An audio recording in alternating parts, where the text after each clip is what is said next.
प्यारे बच्चों, चलिए आज हम फिर पढ़ेंगे रक्षा एवं स्ट्रैटेजिक अध्ययन BA final year second paper सैन्य मनोविज्ञान। इसमें आज हम लोग पढ़ेंगे बच्चों अफवाह या जनप्रवाद। इसके पहले हम लोग पढ़ चुके हैं प्रचार के बारे में। आज हम लोग पढ़ेंगे प्रचार के बारे में। ठीक है बच्चों, चलिए फिर आगे बढ़ते हैं हम लोग। इसमें हम लोग पढ़ेंगे अफवाह या जनप्रवाद। अफवाह कहते हैं ना, अफवाह उड़ रही है, तो ये भी जो है मनोवैज्ञानिक युद्ध का एक साधन है, मनोवैज्ञानिक युद्ध कला का एक प्रकार है, ये एक विधि है। ठीक है बच्चों, तो पहली विधि हम लोग प्रचार के बारे में पढ़ चुके हैं।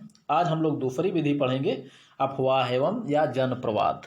ठीक, चलिए आगे बढ़ते हैं हम लोग। जिस प्रकार प्रचार जो है एक मनोवैज्ञानिक युद्ध कला का एक माध्यम है, सेनाओं के मनोबल, जनता के मनोबल को गिराने उठाने का एक साधन होता है, उसी तरह एक अफवाह भी होता है।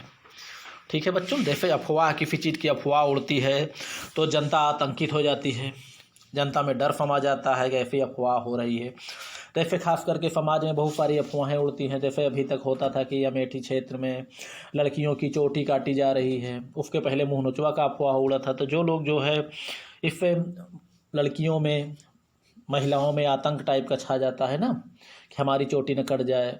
ठीक है बच्चों, मुँह नोचवा उसके पहले निकला था, आज के 10 साल पहले लगभग। चलिए ठीक है बच्चों, तो खास करके युद्ध में भी इस तरह जो है आतंक में लाने के लिए सैनिकों और जनता को ये एक परंपरा प्रचलित है। ये एक प्रकार की मनोवैज्ञानिक युद्ध कला की एक विधि है। ठीक है बच्चों, चलिए आगे बढ़ते हैं। अफवाह या जनप्रवाद, अब इसकी प्रमुख विशेषताएं इस प्रकार है। क्या होता है इसमें जो है आँखों देखी या कानों सुने बातें नहीं कही जाती, बल्कि तरह तरह के विश्वासों और पूर्वधाराओं के आधार पर झूठी बातें गढ़ी जाती हैं या गढ़ ली जाती हैं। ठीक है बच्चों, पूर्वधाराओं के, धारणाओं के आधार पर, धाराओं क्या ये बच्चों है, धारणाओं के आधार पर, पूर्व धारणाओं के आधार पर झूठी बातें गढ़ ली जाती हैं। अब जैसे इसमें जेम्स ड्रेबर ने इसको परिभाषित करते हुए कहा है कि जनप्रवाद एक प्रमाणिक कहानी है जो किसी विशेष घटना होने को एक समुदाय में फैलाती है। ठीक है बच्चों, एक प्रमाणिक कहानी होती है जो किसी विशेष घटना के होने को एक समुदाय में फैलाती है, वो है जनप्रवाद या अफवाह। ऐसी अफवाह फैलाई जाती है ना, किसी समुदाय में ऐसे से ऐसे हो रहा है, ऐसे से ऐसे हो रहा है, ऐसा हो रहा है, ऐसे होगा। ठीक है, अफवाह। और किम्बल यंग ने क्या कहा है, अफवाह एक विशेष, किम्बल यंग ने क्या कहा है बच्चों, अफवाह एक विशेष प्रकार का सुझाव है या किसी काल्पनिक अथवा व्यक्ति से संबंधित कहानी है जो फैलने के साथ साथ बढ़ती भी है। ठीक है बच्चों, ये काल्पनिक अथवा व्यक्ति से संबंधित कहानी है जो फैलने के साथ साथ बढ़ती भी है। बच्चों, अफवाह से आप लोग परिचित हैं। अफवाह कैसी होती है उसको आप लोग अपने दिमाग से आप लोग लिख लीजिएगा, जैसा भी होगा। ठीक है, ये तो वैज्ञानिकों का परिभाषाएं हैं जो कि अपने अपने दिमाग से उन्होंने इस तरह बताया है। हाँ ठीक है, तो किम्बल यंग ने ये कहा है कि अफवाह एक विशेष प्रकार का सुझाव है जो या किसी काल्पनिक अथवा व्यक्ति से संबंधित कहानी है जो फैलने के साथ साथ बढ़ती भी है। ठीक है बच्चों, अब देखिए इसमें अफवाह फैलाने वाला ना तो कोई प्रमाण देता है और ना ही उससे कोई प्रमाण मांगता है। ये होता है बच्चों, जैसे हमने सुना है ऐसे होता है। ठीक है, या कहते हैं कि ऐसा जो है, ऐसा हमारे दिमाग में आया, या ऐसा हमने सुना, ऐसा लोगों के मुंह हमने सुना, लेकिन कौन से लोग थे उनका नाम कोई नहीं देता। कहते हैं ऐसा हमने सुना है कि ये हो रहा है, ऐसा हमने सुना है कि महिलाओं की चोटी कट रही है अमेठी में, ऐसा हमने सुना है कि मुँह नोचवा फूलपुर क्षेत्र में आ चुके हैं। तो कहने का मतलब यही होता है बच्चों कि कोई ना तो प्रमाण देता है ना उससे कोई प्रमाण मांगता है। कहते कोई नहीं कहता किसने कहा है, किसने कहा है, कोई नहीं कहता, क्योंकि जब उसने सीधे कह दिया कि हमने सुना है, ऐसा हो रहा है, चाहे मनगढ़ंत कहानी ही उसकी क्यों ना हो, ऐसे एक मुंह से दूसरे मुंह, दूसरे मुंह से तीसरे मुंह, चौथे मुंह, ऐसे ऐसे होते होते बच्चों ये अफवाह के रूप में एक फैल जाती है। अंत में क्या होता है, किसी को पता ही नहीं चलता किसने कहा है, इसलिए कि शुरुआत करने वाला ही कहता है कि हमने सुना है। ठीक है, चलो। अफवाह जो है मुंह दर मुंह जो है फैलती है। एक मुंह से दूसरे मुंह, दूसरे मुंह से चौथे मुंह, दो से चार लोग, चार से छः, छः से 12, ऐसे होता जाता है। अफवाह अगर एक बार शुरू हो जाती है तो संक्रामक रोग की तरह बहुत तेजी से फैल जाती है। ठीक है बच्चों, चलिए। अफवाह या जनप्रवाद फैलाने की विधियाँ, इसकी विधियाँ कौन कौन सी है? परस्पर बातों के द्वारा, सामान्य बातों के द्वारा एक दूसरे में जनप्रवाद का प्रसार करना, और इसका क्षेत्र लेकिन सीमित होता है।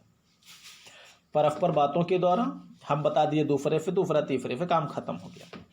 ठीक है, लेकिन कुछ दिनों तक जैसे होता है कि हमने बताया, दूसरे ने तीसरे बताया। अब ये देखना है कि अफवाह जो फैल रही है उसके क्या प्रभाव है, उसकी पावर कितनी है। ठीक है बच्चों, अफवाह जो फैल रही है वो कितने लोगों को लाभ पहुंचाने वाली है या कितने लोगों को हानि पहुंचाने वाली है, तो ये अफवाहें तेजी से फैलती हैं। और जिसमें कुछ नहीं मिलने वाला होता है वो अफवाह का कोई मतलब नहीं होता, वो तुरंत समाप्त हो जाती है बच्चों। क्योंकि लाभ की बातें जो होती हैं वो फैलती हैं, या तो फिर जिससे किसी के प्राण जाने का खतरा हो, नुकसान होने वाला हो, वो फैलती हैं। ठीक, चलिए। और जो सहारा लिया जाता है, झूठे रेडियो स्टेशनों का निर्माण करके उसके द्वारा प्रचार करना, समाचार पत्रों के माध्यम से। ठीक है बच्चों, झूठा समाचार पत्र के माध्यम से झूठा उसमें डाल दिए, कोई प्रमाण नहीं, कुछ भी नहीं।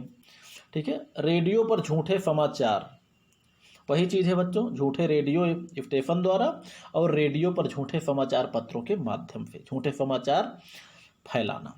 ठीक है, और अफवाह या जनप्रवाद, इसकी विशेषताएं बच्चों क्या होती है देख लीजिए। आप उसके बारे में जानेंगे तो बहुत सारी चीज़ें स्पष्ट हो जाएंगी।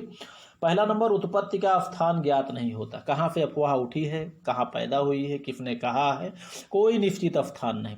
अफवाह तो अफवाह बच्चों, इसमें कोई कहने वाला नहीं होता।